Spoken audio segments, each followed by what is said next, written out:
Bonjour. En tant que délégué administration et finances de la Fondation des orphelins apprentis d'Auteuil pour la région Picardie, je fais partie, en quelque sorte, du staff national et à ce titre, j'ai l'obligation de participer à certains séminaires qui ont lieu régulièrement à notre siège parisien. J'avoue que la plupart du temps, je ne vis pas bien ces moments-là. Je les trouve trop chiffrés et pas assez humains. Et c'est pour cela que notre directeur financier national m'a un jour demandé d'animer ce qu'il osait appeler, lui, pompeusement, temps spirituel, et dont il voulait désormais doter chacune de nos rencontres, je n'en sais rien. Toujours est-il que je me suis appliqué à préparer cela dignement. Et comme je n'avais pas ma langue dans ma poche, et tout le monde le savait bien, surtout pour des choses aussi sérieuses que le spirituel, je vous laisse le soin d'imaginer la suite. Ce jour-là, le 12 janvier 2006, nous sommes nombreux autour de la grande table lorsqu'enfin je reçois le feu vert du boss pour partager ma méditation. Mon temps est certes trop limité pour que je puisse développer la totalité du message que j'aimerais faire passer, et je le partage donc en deux parties. Invitant notre directeur national à me laisser parler une autre fois si tel était son désir. Mais je ne me fais aucune illusion, car je sais déjà que ce que je vais dire ne va pas forcément lui plaire. Et voici donc ce que j'ai osé dire. Pourquoi donc du spirituel dans notre session de financier? Qu'est-ce que cela veut dire? Et que mettons là-dedans? Je me souviens qu'autrefois, à l'époque de la centralisation, quand le directeur était seul maître à bord dans sa maison, on blaguait entre nous, petits opérationnels de terrain, en nous balançant régulièrement cette phrase toute faite: « Toi, tu n'as pas l'esprit fondation. » En vérité, nous ne savions pas trop ce qu'était cet esprit fondation. Et aujourd'hui, sérieusement, dites-moi, c'est quoi l'esprit fondation?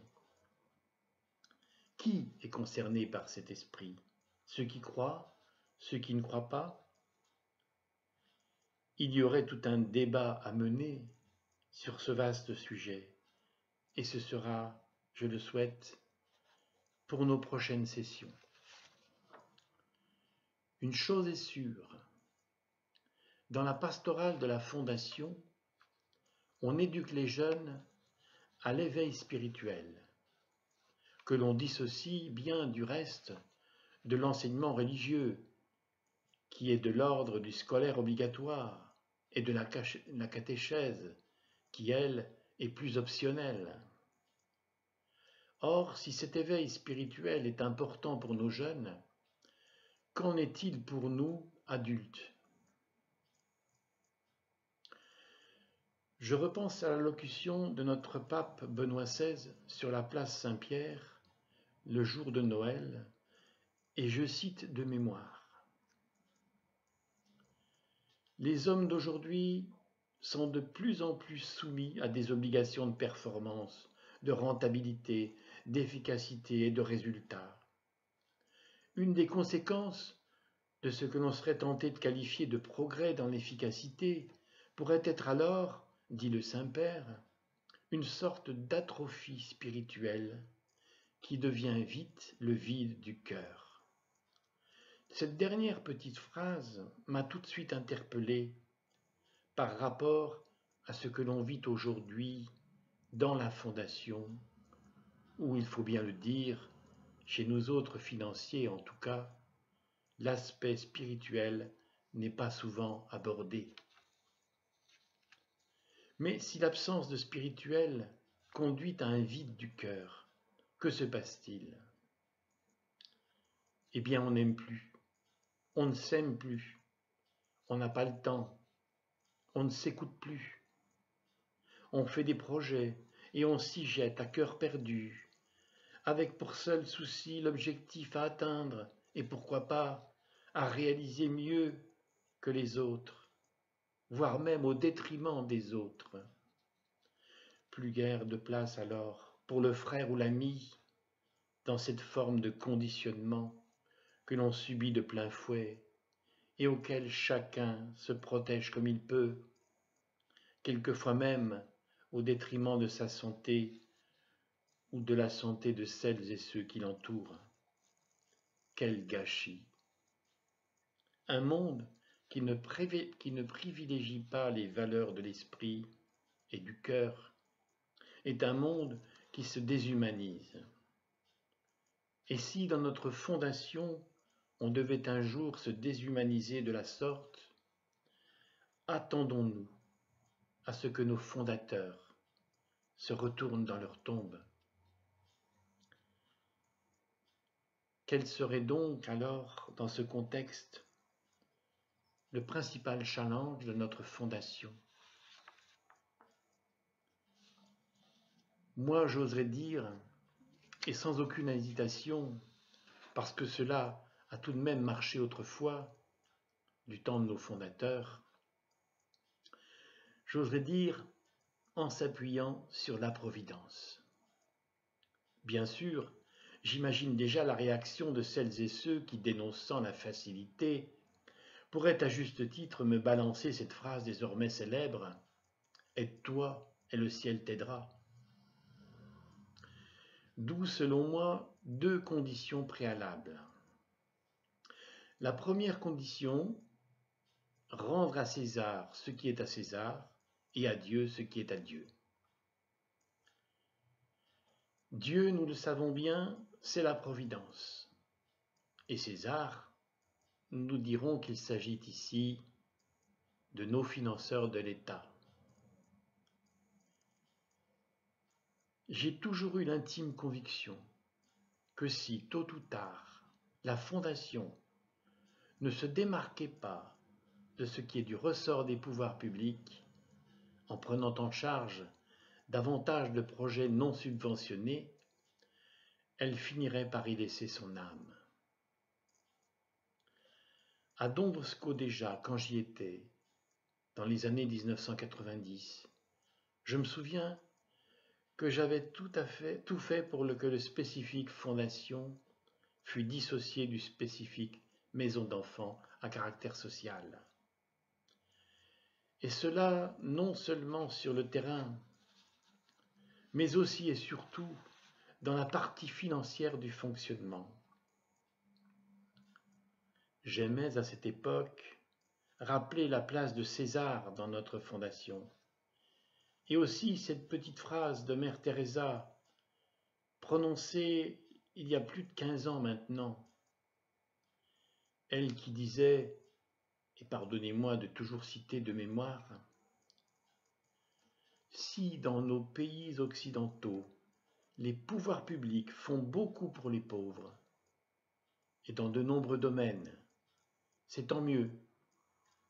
Mais nous devons, nous autres chrétiens, faire plus et mieux. Ce qui veut dire en clair pour moi, faire davantage de choses en faveur des nombreux pauvres dont l'État ne s'occupe pas. » Et l'idée de l'internat éducatif, dissocié complètement de la maison d'enfants à caractère social, en est l'illustration aujourd'hui dans notre fondation.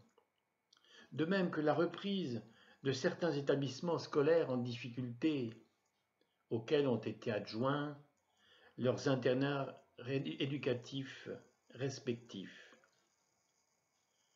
Nous avons ici d'un côté ce qui est du ressort exclusif du Conseil général et de l'autre ce qui est de la Fondation.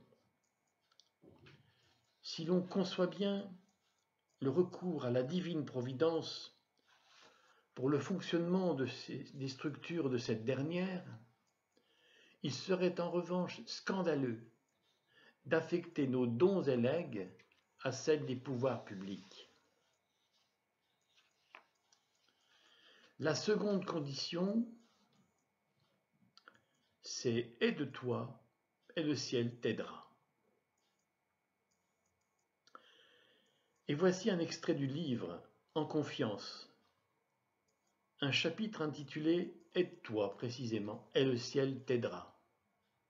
C'est un livre du père Alphonse Gilbert, son auteur donc, qui nous dit que l'abandon à la providence n'évince nullement les voies habituelles de la prudence humaine. Et il cite même à l'appui de ces paroles ces mots du père Brottier. La providence, après avoir fait connaître sa volonté, laisse aux hommes le choix des moyens naturels pour l'accomplir, et le soin nous reste d'y apporter cette prudence que les moralistes placent au rang des vertus essentielles et dont le Christ lui-même faisait à ses disciples une recommandation pressante. Du reste, que nous dit la parole de Dieu sur cette fameuse prudence ? Que si l'on veut construire une maison, il faut prévoir de solides fondations, qu'avant de partir au combat, nous devons être comme une armée qui doit savoir évaluer ses propres forces. Et simple bon sens, voici le lien fait avec la gestion, les budgets, notre job à nous. Une nécessité, gérer. Gérer, c'est prévoir. Et prévoir, c'est bien de l'ordre de la prudence.